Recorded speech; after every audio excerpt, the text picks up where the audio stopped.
Here now, Jennifer Sey, former Levi's brand president and author of the new book, Levi's Unbuttoned. Jennifer, great to see you tonight. And what I'm understanding from a piece that I read that you wrote is essentially that you were put in a position in some ways as an executive, not to be such an executive and focus on growth and the company and the business, but more to sort of be a steward of social responsibility. That was my understanding, but I'll let you explain it.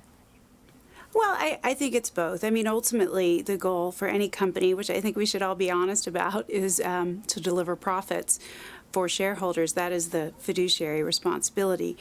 You do that by delivering great product, marketing great product, pricing it fairly. But in today's world, there is this belief that we can take advantage or avail ourselves of the activism amongst young employees, align ourselves with that as a company to profit. And my issue with that, so, it was always both, market the product, but also market these social justice stances. And I certainly supported some of that.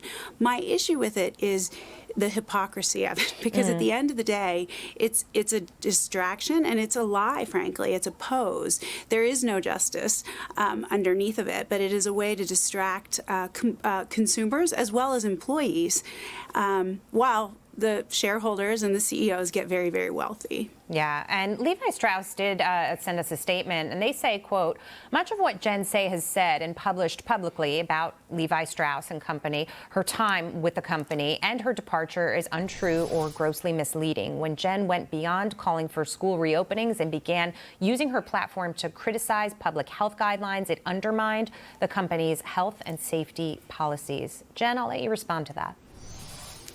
Yeah, I would disagree with that. First of all, it was public health that was keeping the schools closed.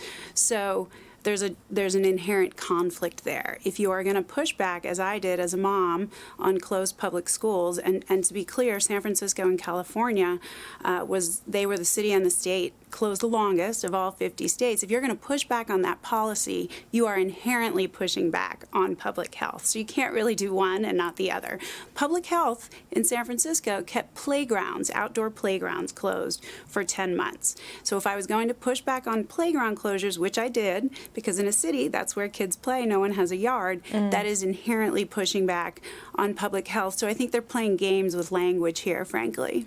And the book that you authored, tell us a little bit about it. I imagine the focus is to shine a light on this issue, but also to get others who are experiencing the same kind of situation to speak up about it and fight back a little bit as well to kind of regain some of the balance.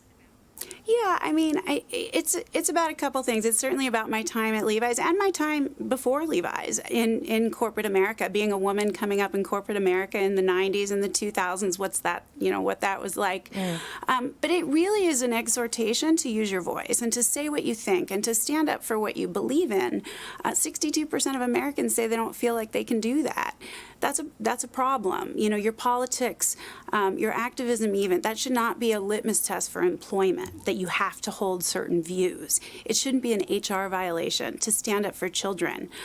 We've seen the harms done from long-term school closures. I wasn't wrong, and yet it was considered unacceptable because it went against the orthodoxy and frankly, right, the Democratic Party position. Yeah, and as a matter of fact, right now we're seeing the toll that it took on our kids and what the cost of that, we're making assumptions about what the cost of that will be in the coming years and decades as well. And it seems like it's going to be pretty incredible. Jennifer, we commend you for speaking out, and we're so glad you could join us tonight. Thank you so much for having me. Sure.